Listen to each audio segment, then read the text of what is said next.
저는 대형 단지가 돼 있는 오피스텔이 좀 더 나을 수 있다라는 관점입니다. 근데 문제는 팔 때입니다. 팔 때 문제가 생기는 건 뭐냐면 매수하는 사람이 거주 관점이 아닌 경우가 많다는 겁니다. 자, 랩장님, 요즘 같은 시기에도 이렇게 집 사시는 분들이 그래도 좀 있잖아요. 이런 분들은 어떤 기준이나 전략으로 접근하시는 건가요? 제가 이제 작년부터 자주 했던 말이 있어요. 작년에는 제가 이제 재작년이죠. 그때 2024년을 전망할 때 인플레이션으로 전망을 했고요. 키워드를. 그러니까 이런 거였죠. 지금 분양가가 제일 싸다의 정확한 시장이었습니다. 공사비가 급증했으니까. 네. 그리고 올해를 전망할 때 풍선 효과로 봤습니다. 그러니까 한마디로 작년 10월, 11월에 전망하는 거죠. 네. 키워드를 이렇게 잡아가는데 내년 전망이 공급 절벽이었습니다. 키워드가. 아직 2027년 키워드는 지금 잡는 중입니다. 아, 네. 그럼 이제 내년부터는 계속 공급 절벽이라는 키워드가 맞죠? 좌우할 거라는 거죠. 그래서 이제 뭘 설명드리고 싶었냐면 작년에는 지금 분양가가 제일 싸다. 로 인플레이션을 설명하잖아요. 네. 풍선 효과는 뭘로 설명할 수 있냐면 지금 받는 대출이 가장 많답니다. 규제했더라도 네. 더 규제할 예정이니. 계속 규제를 할 예정이니까. 심지어 지난해에 윤석열 정부에서 대출 규제할 때도 당연히 지금 다음 내년에 대출 규제가 더 타이트할 거라고 예측이 됩니다. 왜? 가계부채 총량 규제 혹은 가계부채 관리 관점에서 보면 전세와 관련된 가계부채도 한 200조 되거든요. 그러니까 이것도 정부 입장에선 관리하고 싶은 의지치가 있는 거예요. 그러다 보니까 정책모기지에서 반공제도 하고 이렇게 했다 설명을 드렸는데 우리가 지금 6억 원 한도 규제했잖아요. 근데 이제 15대책 하기 전에 시장의 카더란 이거였죠. 6억 원이 아니라 4억 원으로 줄인다는 얘기가 있더라. 얘기가 있었죠. 근데 차마 그거는 못했습니다, 이번에. 근데 LTV 40%가 되면서 10억 원 이하에 해당되는 주택은 사실상 4억 원 이하가 돼버리는 경우가 너무 많아진 거죠.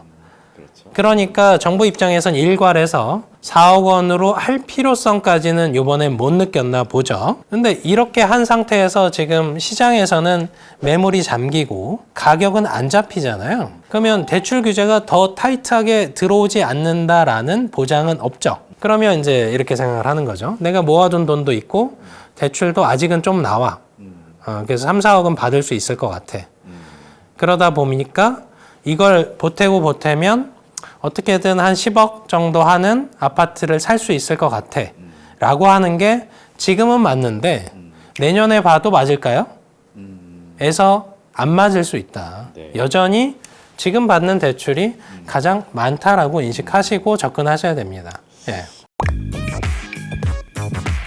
아, 그렇군요. 뭐 갈수록 규제가 강화될 것 같다라는 말씀으로 좀 이해를 했는데요.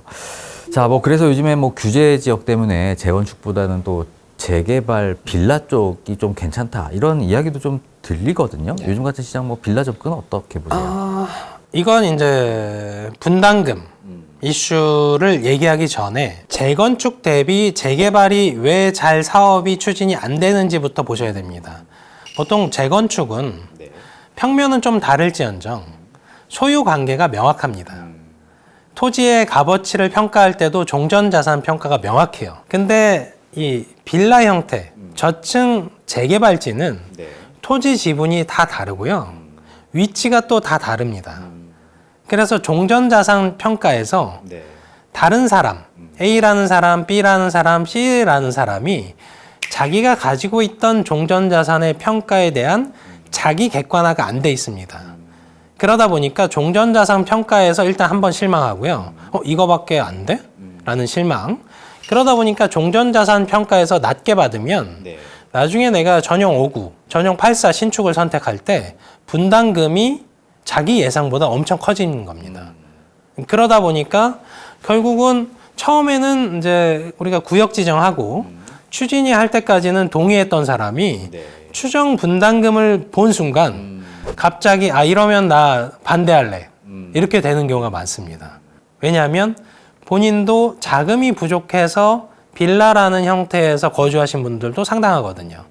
그리고 아무래도 노후됐기 때문에 연령층이 높은 경우가 많습니다. 그러다 보니까 그걸 감당하려면 대출을 받아야 되잖아요. 네. 근데 지금 정부에서의 대출 기준을 보면 사실은 조합원들 대출도 굉장히 타이트하게 보고 있죠. 그러면서 이주비 대출도 굉장히 타이트하게 보고 있잖아요. 근데 이분들은 소득 활동을 안 하시는 분도 상당합니다. 네. 근데 우리가 조합에서 동의 받고 할 때 3분의 2 이상 동의 혹은 2분의 1 이상 동의가 필요하잖아요. 이걸 이제 재개발 지역에서 동의 받기가 어렵습니다. 근데 동의를 받고도 분담금을 보고 반대파로 돌아서는 경우가 많습니다. 그래서 예상과 달리 내가 투자한 금액이 그래도 빌라여도 전세를 끼더라도 최소 한 2, 3억 원인 경우가 많아요. 서울에서는. 그게 한 10년, 20년 묶이는 경우가 있습니다. 그럼 이제 기회비용 관점이 나오기 시작하죠. 그러면 우리가 이 돈으로 차라리 딴 걸 했으면 재개발이 된다라는 전제하에서는 나름 유용합니다. 신축이 되는 관점이니까 분담금도 원가 개념에서 보면 그 이상 분양가가 형성이 되니까 괜찮습니다. 근데 이걸 감당하지 못하는 분들이 반대를 하면서 결국은 사업이 자초되는 경우가 많습니다. 지지부진하거나 그 경우에서 이제 따져보는 거죠. 이 3억 원을 금에 투자했으면, 네, 이 3억 원을 차라리 오피스텔에서 임대를 했으면, 이 3억 원을 차라리 주식 투자를 했으면, 예, 이 전제 때문에 자금이 그 정도 묶인 걸 장기간 감내하실 수 있는 사람이 사실은 묶이는 걸 또 싫어합니다. 오랫동안. 네. 예, 그 문제입니다. 결국 뭐 재개발 투자의 그 어려움, 그죠? 그 리스크라는 부분 때문에 조금 권하지 않는 듯한 느낌을 제가 좀 받았습니다. 명백하게 추진이 빠르게 될 것 같다라는 확신이 있는 경우가 있습니다. 그 두 가지는 뭐냐면 조합의 그 조합원들의 추진 의지가 굉장히 강한지를 일단 현장 가서 봐야 되고요. 네. 그리고 시공사가 선정된 게 중요한데 선정이 안 됐어도 네. 시공사들이 경쟁하고 있는 곳은 그래도 빨리 될 확률이 큽니다. 그래서 우리가 선장이 생겼을 때와 안 생겼을 때의 문제입니다. 그래서 조합 설립이 됐고 네. 그리고 시공사 쪽에서 굉장히 적극적이다. 그러면 거기는 전도 유망할 수 있습니다. 네. 그러니까 그런 관점에서는 접근할 수 있는데 딱 봤는데 조합에서 막 이견이 막 다툼이 있습니다. 현장 가보면 알거든요. 그리고 시공사들이 잘 안 들어올 뿐더러 한 군데 들어와서 해볼까요 하고 있으면 이제 위험하게 좀 볼 필요가 있는 거죠. 네. 그렇군요. 자, 그럼 뭐 1015 대책 이후에 지방 부동산은 좀 분위기가 좀 어때요? 지방은요, 네. 희비가 좀 엇갈리는 부분들이 있습니다. 그러니까 예를 들어 이런 거죠. 수도권의 이런 온기가 네. 지방에 퍼질 때는 수도권이 뜨겁고 나섭니다. 근데 수도권을 한번 볼까요? 예를 들어서 우리가 평택, 안성 이런 데 가면 미분양에 허덕이고 있습니다. 아직도 그렇죠. 그렇죠? 근데 평택, 안성까지 우리가 봤을 때 온기가 안 퍼졌는데 네. 충남의 뭐 당진이든 아산이든 퍼질까요? 아직은 좀 예, 못 퍼지겠죠? 그러면 우리가 핵심지라고 할 수 있는 지방에선 광역시가 핵심지잖아요. 광주 조용합니다. 뭐 호재도 없고 미분양도 그렇게 많지는 않습니다. 근데 조용해요. 그 이유는 수요가 빠져서 그렇습니다. 자금력 있는 수요가 빠지는 거죠, 오히려. 오히려 똘똘한 한 채로 이렇게 맞습니다. 수도권으로 빠지고 수도권 자금은 안 들어가고. 예, 이 두 가지가 좀 겸비될 때 우리가 시장이 뜨거워지거든요. 네. 제주도가 예전에 왜 뜨거웠냐면 네. 외국인 투자 이민제도 있었지만 네. 수도권 수요가 굉장히 많이 넘어갔잖아요. 뭐 제주 한 달 살이, 제주의 내 집 마련 되게 많았잖아요. 지금 딱 보면 수도권 수요도 안 넘어가죠. 외국인 투자 수요도 안 들어오죠. 근데 분양가는 굉장히 비쌉니다. 그래서 미분양도 지금 제주도에 엄청 많아요. 인구 대비 봤을 때. 그러니까 시장이 죽었죠. 자, 그래서 이제 또 핵심지들. 우리가 부산에 이제 해운대가 핵심이잖아요. 해운대는 그래도 잘 버티고 있어요. 주변이 못 버팁니다. 나머지 지역이 나머지 지역이 못 버티고 재건축도 잘 안 되고 가격으로 보면 그렇게 비싸지도 않고 근데 수요는 잘 안 들어오고 뭐 그런 문제가 있고 대구에 가면 이제 수성구라는 곳이 있잖아요. 네. 수성구는 괜찮습니다. 근데 나머지 지역이 미분양이 너무 많아요. 울산도 가보시면 그렇게 비싸진 않아요. 태화강 주변에 우리가 보시면 신축 단지들도 선호도가 높아요. 그럼에도 잘 나간다라고 보기는 않습니다.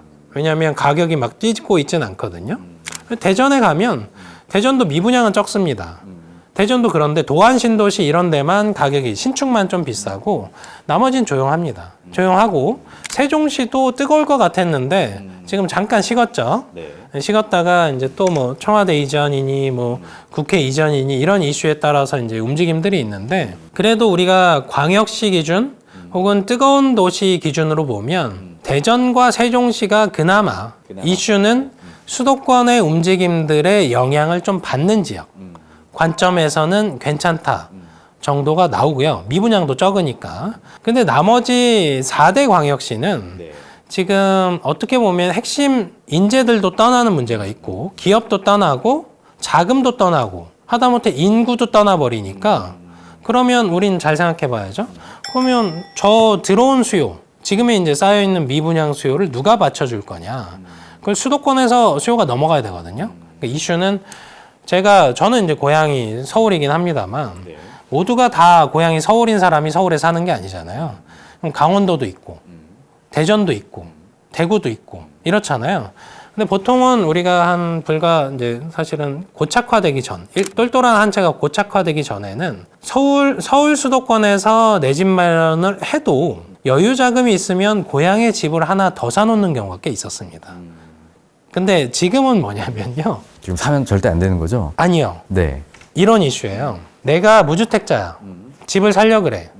그러면 똘똘한 집 한 채 이슈가 있잖아요. 네. 고향 집은 거들떠도 안 보죠. 그럼 수도권에 한 채 살 수 있잖아요. 네. 그것까지는 오케이. 그러면 나중에 이제 열심히 돈을 모으다 보니까 자산이 뭐 주식 투자를 하든 코인을 하든 뭐 예금이든 이렇게 해서 늘어났잖아요. 그럼 여유 자금이 생겼을 때 주택을 하나 더 살 수도 있잖아요. 그 수요가 수도권에서 또 삽니다. 아, 오히려. 예. 그러면 우리가 세컨드 홈 혹은 별장, 세컨드 주택 개념이 전혀 활동을 못 하는 거예요. 근데 인구의 절반은 수도권에 살죠.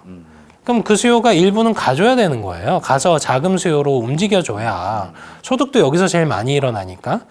근데 정부의 그 똘똘한 집 한 채 그 관점에서 보면 지방 쪽은 수요가 계속 급감하는 거죠. 심지어 있는 수요도 정리하고 넘어가고 있죠. 그러니까 리스크하죠.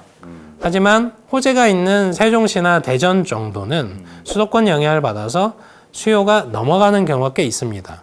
대전에서 수도권으로 출퇴근하는 수요도 덜어 있어요. 그건 가능한 수준입니다.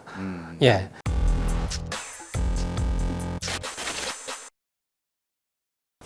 그렇군요. 야, 이 참 부동산이 어려운 것 같아요. 자, 요즘 뭐 아파트 값이 그래도 계속 올라가니까 뭐 아파트 말고 비아파트인 오피스텔이다, 뭐 이런 대형, 평형의 뭐 우리가 아파텔이라고 불리는 이런 쪽에 뭐 움직임도 좀 있다라는 이야기가 좀 있는 것 같아요. 이런 투자는 좀 어떻게 보세요? 아까 설명드린 논조에서 다시 설명드리면 아파텔이 필수제냐 선택제 범주에 있냐의 경계점에 있습니다. 경계점에 있는 자산의 특징은 부동산 시장이 뜨거워지면 영향을 받습니다. 주택 시장이 뜨거워지면 대체제로서 작동해요. 그러면 아파트 시장은 서울에서 뜨거워졌잖아요. 그러면 이제 대체제를 찾기 시작합니다. 그 중에 하나가 이제 비아파트 그리고 비주택 유형인데 그러면 빌라 쪽이 반사이익을 더 많이 받을까? 오피스텔이 더 반사이익을 많이 받을까 해서 굳이 따지자면 저는 대형 단지가 돼 있는 오피스텔이 좀 더 나을 수 있다라는 관점입니다. 대체제 관점에서. 네, 아파트 단지처럼 보이는 오피스텔. 예, 요새는 이제 오피스텔도 뭐 1000실, 뭐 2000실 이렇게 대단지화 돼 있는 경우가 있어요. 그런 경우는 굉장히 표준화돼 있고 거주하는데 그렇게 불편함이 없습니다. 그럼 아파트 대체 효과가 있거든요. 그러니까 우리가 보면 빌라라는 유형들을 철저하게 외면했던 이유는 아파트 대체 효과가 떨어져서입니다. 떨어지죠. 왜냐하면 특히 주차.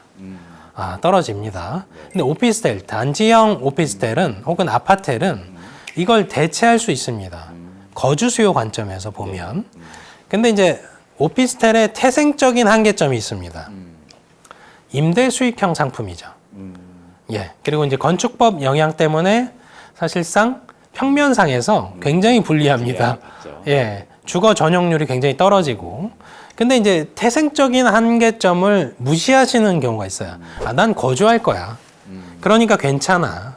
라고 생각하시지만 문제는 이거예요. 좋아. 거주할 때는 그렇게 불만족할 게 없습니다. 상업지에 있으니까 되게 편리해요. 상가도 많고. 더러는 뭐 주변에 스타필드가 있는 경우도 있습니다. 고양시 같은 데 가시면. 근데 문제는 팔 때입니다. 팔 때. 매수할 때는 거주할 거고 아파트처럼 편하고 주변에 상업지도 있고 좋아요. 팔 때 문제가 생기는 건 뭐냐면 매수하는 사람이 거주 관점이 아닌 경우가 많다는 겁니다. 실거주 목적이 아니고 임대 목적인 경우가 많아요. 그때 문제가 되는 건 이 오피스텔 단지의 수익률이 어느 정도인지를 따져야 됩니다.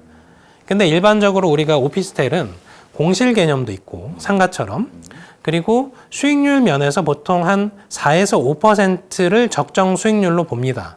근데 뭐 한 7% 정도 되면 수익률이 좋잖아요. 몸값이 오르죠. 근데 내가 살 땐 참 편했는데 팔려고 보니까 이 단지에 임대 수익률이 한 3% 나온다. 그리고 주변을 보니 공실이 좀 있다. 그러면 자기가 산 가격보다 떨어질 수 있습니다. 예. 오피스텔의 최대 단점은 감가상각이 빠르다. 예. 왜? 임대형이라서 이렇게 얘기하면 좀 그렇습니다만 임차인들은 자기 집이 아니기 때문에 막 쓰는 경향이 있습니다. 저희가 이제 회사 생활도 하고 교수님은 이제 학교에서 이제 학교 부자재를 다루실 거 아니에요. 이게 내 거면 소중하게 쓸 수 소중하게 잘 다룹니다. 근데 임대용으로 내 거, 소유권이 내 게 아닌 걸 쓰면 2년 있다가 혹은 4년 있다가 나갈 거잖아요. 막 쓰는 경향이 있습니다. 저도 그렇습니다. 네, 내 거가 아니면 회사 거면 종이를 막 씁니다. 그냥. 예. 하지만 회사에서는 아끼라고 하죠. 아, 네. 어느 회사 다니신다고요? 저는 예. 하지만 그 논조를 설명을 드리는 겁니다. 내 소유권에 내 물건. 예를 들어 차도 똑같습니다. 우리가 리스를 해서 차를 쓰면 저도 이제 회사 차 타봤거든요. 어찌나 애연가가 많으신지 예, 그냥 차 아니 그냥 그 재떨입니다. 그냥 예, 그런 경우가 많아요. 근데 내 차다. 그러면 담배를 많이 피시는 분도 자기 차에서는 담배 냄새는 건 또 싫어하시더라고요. 물론 이제 뭐 배우자가 뭐라고 해서일 수도 있습니다만 또 자녀를 태워야 되는 경우도 있으니까. 그래서 그 부분 때문에 오피스텔로 다시 돌아오면 감가상각이 빠른 이유는 막 써서 그렇습니다. 임차인들이. 네. 그 문제 때문에 감가상각이 빠릅니다. 예. 부동산에 자금이 흘러 들어가는 것 자체를 차단하는 느낌입니다. 우리가 10.15 대책에서 봤듯이 건전하고 생산적인 금융시장 쪽으로 자금을 큰 줄기를 돌리려는 것 같아요. 그러면 다 이해됩니다. 지금 왜 이러고 있는지, 왜 저럴까?